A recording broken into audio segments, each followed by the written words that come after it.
നമസ്കാരം, സ്പോർട് ന്യൂസിലേക്ക് സ്വാഗതം. വീടിന് മുന്നിൽ പാർക്ക് ചെയ്തിരുന്ന മോട്ടോർ സൈക്കിൾ മോഷ്ടിച്ചതായി പരാതി.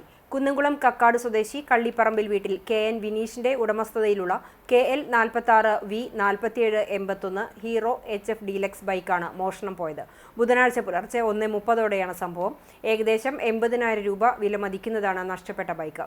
വിനീഷിന്റെ പരാതിയിൽ കുന്നംകുളം പോലീസ് കേസ് രജിസ്റ്റർ ചെയ്ത് അന്വേഷണം ആരംഭിച്ചു. പ്രദേശത്തെ CCTV ദൃശ്യങ്ങൾ കേന്ദ്രീകരിച്ച് പ്രതിക്കായി തെരച്ചിൽ ഊർജിതമാക്കിയിട്ടുണ്ട്.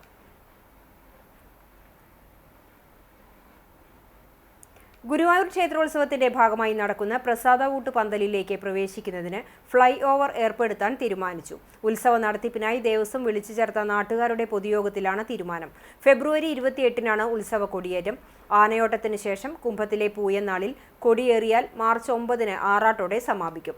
8 ദിവസവും ഉത്സവ പകർച്ചയും പ്രസാദഊട്ടിൽ കഞ്ഞിയും പുഴുക്കും നൽകും. ശ്രീ ഗുരുവായൂരപ്പൻ ഓഡിറ്റോറിയത്തിലാണ് പ്രസാദഊട്ട് നൽകുന്നത്.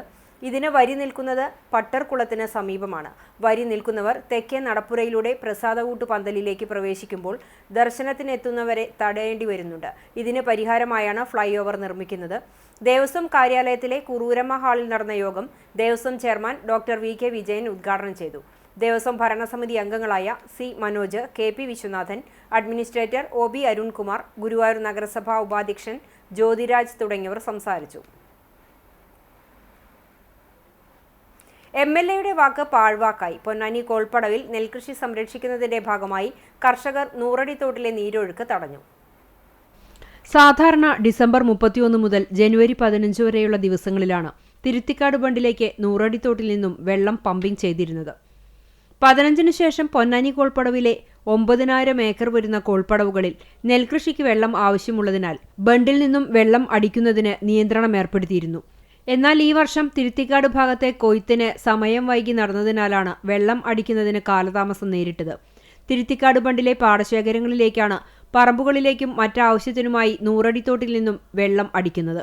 കഴിഞ്ഞ ദിവസം AC മൊയ്തീൻ MLAയുടെ സാന്നിധ്യത്തിൽ പൊന്നാനി കോൾപ്പടവ് കർഷകർ അവരുടെ വെള്ളത്തിന്റെ ലഭ്യതയെക്കുറിച്ചുള്ള ആശങ്ക പങ്കുവയ്ക്കുകയും നെൽകൃഷിക്ക് പ്രാധാന്യം നൽകേണ്ടതിനാൽ വെള്ളം നൂറടിത്തോട്ടിൽ നിന്നും അടിക്കില്ല എന്ന് ഉറപ്പു നൽകുകയും ചെയ്തിരുന്നു. പൊന്നാനി കോളിന്റെ വിവിധ പടവുകളിൽ നെൽനടിയിൽ പുരോഗമിച്ചുകൊണ്ടിരിക്കുകയാണ്. ഈ സമയങ്ങളിൽ നൂറടിത്തോട്ടിൽ വെള്ളം ബണ്ടിനൊപ്പം നിറച്ചു നിർത്തുകയാണ് പതിവ്. നിലവിൽ നൂറടിത്തോട്ടിൽ 2-3 അടി താഴ്ചയിലാണ് വെള്ളം നിൽക്കുന്നത്. ഇനിയും വെള്ളം താഴുകയാണെങ്കിൽ അത് തുടർ പ്രവർത്തനങ്ങൾക്ക് തികയാതെ വരും. ഇതിന്റെ അടിസ്ഥാനത്തിലാണ് വെള്ളം സംരക്ഷിക്കുന്നതിന്റെ ഭാഗമായി പൊന്നാനി കോൾപ്പടവ് അതിർത്തിയായ ചുള്ളിക്കാരൻ കുന്നിൽ നൂറടിത്തോട് തടഞ്ഞ് വെള്ളം കെട്ടി നിർത്തുവാൻ കർഷകർ രംഗത്തെത്തിയത്. ഇറിഗേഷൻ വകുപ്പിനെ അറിയിച്ചതിന് ശേഷമാണ് നീരൊഴുക്കു തടയുന്ന പ്രവർത്തനങ്ങൾ ആരംഭിച്ചതെന്ന് പരൂർ പടവ് committee president AT Abdul Jabbar, executive അംഗം ഷക്കീർ തുടങ്ങിയവർ പറഞ്ഞു. ഇപ്പോൾ 2-3 അടി താഴ്ചയിലാണ് വെള്ളം നിൽക്കുന്നത്. ഈ സമയത്തൊക്കെ വെള്ളം ബണ്ടിനോടൊപ്പം നിൽക്കുന്ന സമയമാണ്. അപ്പോൾ വെള്ളം എല്ലാ പടവേരും ഇപ്പോഴാണ് നട്ട് കഴിയണം. പരൂർ പടവൊക്കെ നട്ട് കഴിയണമല്ലോ. അപ്പോൾ വെള്ളം 3 മാസത്തെങ്കിലും വെള്ളം ആവശ്യമാണ്. അപ്പോൾ ആ വെള്ളത്തിൻ്റെ ലഭ്യത വളരെ കുറവായത് കാരണമാണ് ഞങ്ങളിപ്പോൾ ഇത് കെട്ടിയിട്ട് സംരക്ഷിക്കുന്നത്. എല്ലാവരോടും പറഞ്ഞു, എല്ലാ ഡിപ്പാർട്ട്മെൻറ്റിനോടും പറഞ്ഞ് മിന്നാന്ന് മീറ്റിംഗ് കൂടിയിട്ട് അടിക്കില്ല. MLA അടക്കം പറഞ്ഞതാണ് നെൽകൃഷിക്കാണ് മുൻഗണന കൊടുക്കൽ പറഞ്ഞു. എന്നിട്ട് ഇറിഗേഷനിലെ ഒരു പിടിവാശി മൂലമാണ് ഇപ്പോൾ ഇത് അടിക്കുന്നതെന്നാണ് അറിഞ്ഞത്. ഗുരുവായൂർ ചാമുണ്ടേശ്വരി റോഡിലെ നടപ്പാതയിൽ പത്തി വിടർത്തി നിന്ന മൂർഖൻ പാമ്പ് നാട്ടുകാരെ 1.5 മണിക്കൂറോളം ഭീതിയുടെ മുൾമുനയിലാക്കി. ഉച്ചയ്ക്ക് 2:30ഓടെയാണ് നടപ്പാതയിൽ പാമ്പ് പത്തി വിടർത്തി നിൽക്കുന്നതായി കാൽനടയാത്രികർ കണ്ടത്. സമീപത്തെ റോഡിൽ നിന്നും നടപ്പാതയിലേക്ക് പ്രവേശിക്കാൻ തിരിയുന്ന ഭാഗത്താണ് പാമ്പ് നിലയുറപ്പിച്ചിരുന്നത്. തിരിവ് തിരിഞ്ഞ് ഈ നടപ്പാതയിലേക്ക് പ്രവേശിക്കുന്ന കാൽനടയാത്രികർക്ക് പാമ്പ് കടിയേൽക്കുമോ എന്ന ആശങ്കയിലായി നാട്ടുകാർ. ഇതോടെ പരിസരത്ത് ജനം തടിച്ചുകൂടി. എന്നാൽ പാമ്പ് പത്തി വിടർത്തി ഒരേ നിൽപ്പായിരുന്നു. ഒടുവിൽ പാമ്പ് പിടുത്തക്കാരെത്തുമ്പോഴേക്കും 4 മണിയോടെ പാമ്പ് കാനയിലേക്ക് ഇഴഞ്ഞുപോയി. കണ്ടാണശ്ശേരി ഗ്രാമപഞ്ചായത്ത് കുടുംബാരോഗ്യ കേന്ദ്രത്തിന്റെ നേതൃത്വത്തിൽ പ്രവർത്തന മികവിന് ആശാപ്രവർത്തകരെ ആദരിച്ചു.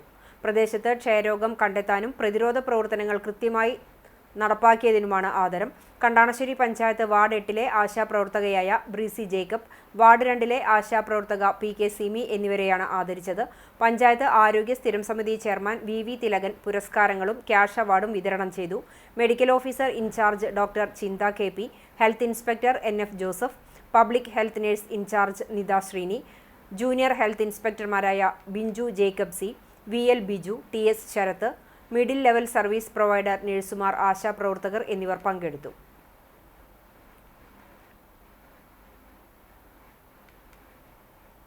ഗുരുവായൂർ കോട്ടപ്പടിയിൽ ആക്രമണകാരിയായ തെരുവുനായ ഭീതി പരത്തുന്നു. ഒരാഴ്ചക്കിടെ 10ഓളം പേർക്കാണ് നായയുടെ കടിയേറ്റത്. നായ പ്രദേശത്ത് സ്വൈരവിഹാരം നടത്തുന്നതിനാൽ നാട്ടുകാർ ഭീതിയിലായിരിക്കുകയാണ്. കോട്ടപ്പടി സ്വദേശികളായ പൊലിയത്ത് സുബ്രഹ്മണ്യൻ, നാലകത്ത് മുഹമ്മദ്, മാക്കാലി ശ്രീധരൻ എന്നിവർക്ക് കഴിഞ്ഞ ദിവസം തെരുവുനായയുടെ കടിയേറ്റിരുന്നു. ഇന്ന് രാവിലെ തമിഴ്നാട് സ്വദേശി മുരുകനും കടിയേറ്റു. കഴിഞ്ഞ ദിവസം ബസ് കാത്തു നിൽക്കുന്നതിനിടെ ഈ നായയുടെ കടിയേറ്റ യുവതി തൃശൂർ മെഡിക്കൽ കോളേജിൽ ചികിത്സയിലാണ്. മറ്റു പലർക്കും കടിയേറ്റിട്ടുണ്ട്. പ്രസവിച്ചിറങ്ങിയ പെൺപട്ടിയാണ് അപ്രതീക്ഷിതമായി ആക്രമണകാരിയാകുന്നത്. ഇതുമൂലം പ്രദേശവാസികൾ പുറത്തിറങ്ങാൻ മടിക്കുകയാണ്. നായയെ പിടികൂടാൻ നാട്ടുകാർ തയ്യാറാണെങ്കിലും ഇതിനെ പിന്നീട് എന്ത് ചെയ്യുമെന്ന കാര്യത്തിലാണ് ആശയക്കുഴപ്പം നിലനിൽക്കുന്നത്. നഗരസഭ ഇക്കാര്യത്തിൽ കൈമലർത്തിയതോടെ നാട്ടുകാർ വെട്ടിലായിരിക്കുകയാണ്. നാട്ടുകാരുടെ ഭീതി അകറ്റാൻ അധികൃതർ തയ്യാറാകണമെന്ന് നാട്ടുകാർ ആവശ്യപ്പെട്ടു. ഇതോടെ സ്പോർട് ന്യൂസ് സമാപിക്കുന്നു. നമസ്കാരം.